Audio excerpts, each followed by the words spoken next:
నమస్తే, నేను ప్రశాంత్.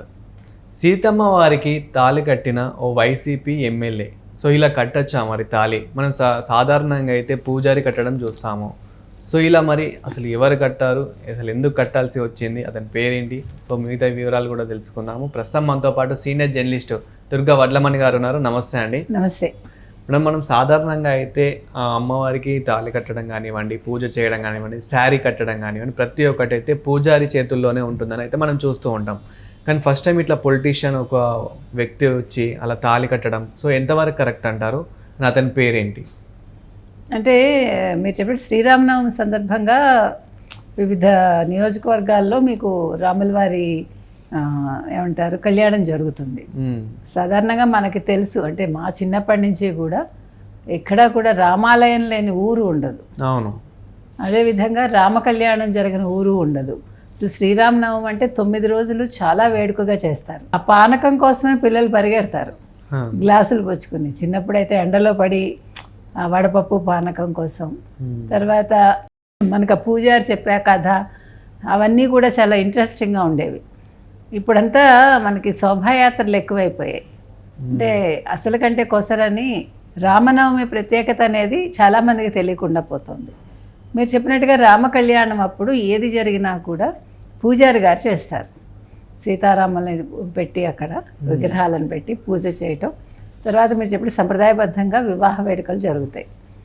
జరిగినప్పుడు పూజారి గారే చేస్తారు. ఎందుకు పూజారి చేస్తారు?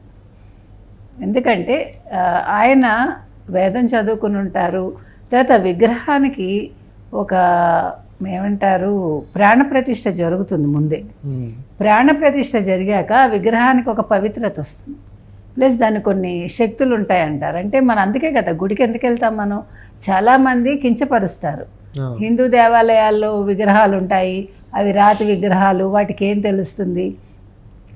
నన్ను ఒక కంసాలి, అంటే మనం ఏమంటాం గోల్డ్ స్మిత్, ఒక ప్రశ్న వేశారు ఒకసారి. అంటే ఏంటండి విగ్రహాలు మేము తయారు చేస్తాము, క్రెడిట్ అంతా పూజారులదా అని. ఇక్కడ విగ్రహాలు ఎవరు చేశారని కాదు, విగ్రహానికి ప్రాణప్రతిష్ఠ ఎవరు చేశారు. మీరు విగ్రహం అక్కడ పెడితే అది విగ్రహమే, దానికేం విలువ ఉండదు. ఇప్పుడు మనం అలంకారంగా ఇంట్లో ఎన్నో విగ్రహాలు పెట్టుకుంటాం. పూజ గదిలో పెట్టిన విగ్రహాలకు ఉండే ఆ పవిత్రత వేరుగా. వాటిని ఎవరిని పడితే వాళ్ళని ముట్టుకోనివ్వంగా, స్నానం చేయకుండా మనమే ముట్టుకోము. ఎందుకంటే వాటికి ఒక పవిత్రత వస్తుంది, వాటికి మనం ప్రాణప్రతిష్ఠ చేస్తాం. ఇప్పుడు ఒక గృహప్రవేశం చేసుకున్నామంటే ఎన్ని పూజలు చేసి వాస్తు పూజ చేస్తాం మనం, తర్వాత నవగ్రహ పూజ చేస్తాం మనం, తర్వాత సత్యనారాయణ వ్రతం చేసుకుంటాం, వెంకటేశ్వర దీపారాధన చేస్తాం. ఎందుకు చేస్తాము? ఆ ఇంటికి ఒక పవిత్రత కావాలి.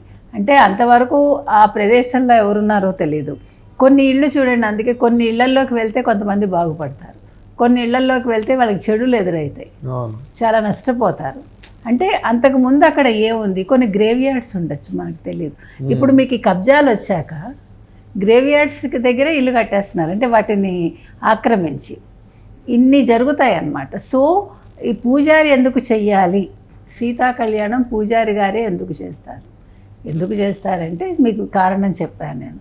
అది మంత్రోచ్చారణతో వేద మంత్రాల మధ్య ఒక తండ్రి స్థానంలో ఉండి ఒక పవిత్రంగా వాళ్ళు దేవుళ్ళు అనుకుని ఆయన ఆ పూజ చేయటం, లేకపోతే ఆ పెళ్లి చేయటం, ఇవన్నీ జరుగుతాయి, వివాహ కార్యక్రమం అని.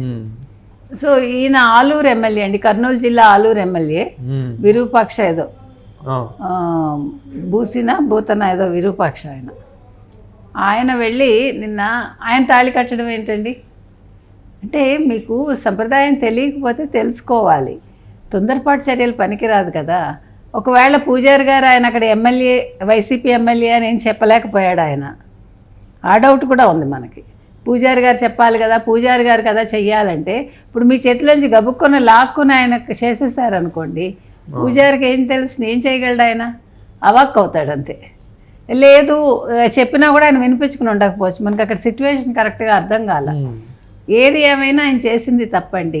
ఇప్పుడు కొన్ని అసలు ఆవిడని మనం ఒక తల్లిగా భావించినప్పుడు ఎమ్మెల్యే వెళ్ళి ఆవిడకి తాళి కట్టడం ఏంటి, ఎంత తప్పది? ఆయన ఏదో ఒక సారీ చెప్పాట, సారీ చెప్తే సరిపోతుందా? నేను అనేది కొన్ని మీకు సంప్రదాయాలు తెలియకపోతే మీరు వెళ్ళకండి. మీరు గుళ్ళకు కూడా వెళ్ళకండి దయచేసి. ఇప్పుడు వెళ్ళకపోతే వచ్చిన నష్టం ఏంటి? పూర్వం ఇంతలా గుళ్ళు కిటకిటలాడేవా? కాదుగా.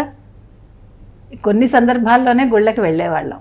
గుళ్ళు ఎప్పుడూ కూడా మామూలుగా చక్కగా ఉండేవి. ఇప్పుడు అన్నింటికీ గుడికి వెళ్ళిపోవటమే. పోయినా అక్కడ ఏమైనా మనం పవిత్రంగా ఆ దేవుణ్ణి తలుచుకుంటూ మనం ఏమైనా ఉంటున్నామా? అక్కడ కబుర్లు చెప్పుకుంటాము, చీరలు చూసుకుంటాము, నగలు చూసుకుంటాము. మగవాళ్ళు అయితే రకరకాల మాటలు మాట్లాడుకుంటారు. ఎవరు తక్కువేం లేరు. అంటే మనకి దృష్టి చిత్తం విత్తం మీద, హస్తం శివుడి మీద అట. అట్లాగా మనకి అక్కడికి వెళ్ళాక మనం ఫస్ట్ భగవంతుడిని ప్రార్థించడానికి వెళ్ళాము. ఇంకొకటండి, మీరు గుళ్ళకి వెళ్తే మీకు కోపం ఎక్కడొస్తుందంటే తోసుకుంటూ వెళ్ళిపోతారు. ఒక లైన్ ఉంది, మన లైన్లో మనమేనండి ఏర్పరచుకోవాలి కట్టుబాట్లు. ఎవడు చెప్పడు. ఇప్పుడు మీరు నా ముందు ఉన్నారనుకోండి, నేనేం గొప్ప కాదు కదా. ఒకవేళ నేను గొప్పదాన్ని అయినా కూడా అక్కడ గొప్పదాన్ని కాదు. భగవంతుడి ముందు ఎవడు గొప్ప కాదుగా. నువ్వు ఎక్కువ తక్కువ ఏం లేదు. నువ్వు అక్కడ ఒక సాధారణ భక్తుడిగా వెళ్తావు. సో కొన్ని మనం ముందుండి నడిపించాలనుకోవడంలో తప్పు లేదు, కానీ అలాంటిది సో కొన్ని ఆచితూచి చేయాలి.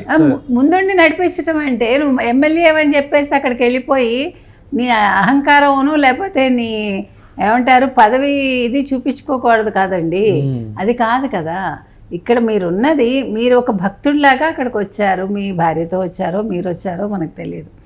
సో మీరు వెనక్కుండి ముందు ఆయన చేత చేయించాలి.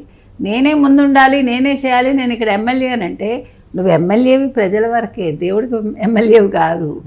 దేవుడి ముందు ఎవ్వడు, ఈవెన్ ప్రధానమంత్రి కూడా దేవుడి ముందు సాధారణ భక్తుడు, సాధారణ మనిషి. ఈవెన్ ప్రెసిడెంట్ వెళ్ళినా కూడా, ఇప్పుడు మనం వెంకటేశ్వర స్వామి దగ్గరికి వెళ్తే వెంకటేశ్వర స్వామి ముందు మనందరం ఎవరం అండి? అల్పులం. మన మనుషులం, మనోమాత్రులం అంతే. మీరు ఒక నమ్మకంతో వెళ్ళారండి, మీరు ఒక దేవుడి మీద భక్తితోటి నమ్మకంతో వెళ్తారు అంతవరకే. సో అక్కడికి వెళ్ళి నేను ప్రధానమంత్రిని వచ్చానని చెప్తారా దేవుడికి? చెప్పుకోంగా. నేను నీ భక్తుడిని వచ్చానంటాం, లేదు నీ భక్తురాలను వచ్చానంటాం తప్ప అసలు అక్కడికి వెళ్ళాక మీకు ఇంకా అవి కూడా ఆలోచనలు ఉండవు. వన్స్ మీరు ఆ విగ్రహం చూడగానే మీకు ఇవేవి ఉండవు. మీరు అనుకోవాల్సినవి, మీరు చెప్పాల్సినవి అన్నీ మర్చిపోతారు ఆయన ముందు, లేకపోతే ఆవిడ ముందు. విన్నపాలు ఏమి ఉండవు మనకి. అంతా మనం కంటికి ఇంపుగా ఆయన చూడాలి. కొంతమంది కళ్ళు మూసుకుంటారు దేవుడి ముందుకు వెళ్ళాక. దేవుడి ముందుకు వెళ్ళాక మనం కళ్ళు తెరుచుకుని ఆయన్ని చూడాలి. ఆయన కళ్ళు మూసుకుని ఉంటే మనం చూడడానికి వెళ్తున్నాం. మనం కళ్ళు మూసుకుంటే మనకు ఆయన కనిపించారు కదా. అంటే కొన్ని చిన్న చిన్న సూక్ష్మాలు మనకు తెలియదు. అది చెప్తున్నా. మనం ఏమనుకుంటాం, దేవుడి ముందుకు వెళ్ళి కళ్ళు మూసుకుని దండం పెట్టేసుకోవటం కాదు. దండం పెట్టుకుని కళ్ళు తెరిచి ఆయన విగ్రహాన్నో లేకపోతే ఆవిడ విగ్రహాన్నో తనివి తీరా చూసుకోవాలి మనం, అంతే. సో ఇవాళ ఈ ఆలూరు ఎమ్మెల్యే ఎవరైతే ఉన్నారో విరూపాక్ష, ఆయన చేసింది తప్పండి. దానికి మరి ప్రాయశ్చిత్తం ఆ గురువుగారే చెప్తే బాగుంటుంది. Thank you madam. Thank you.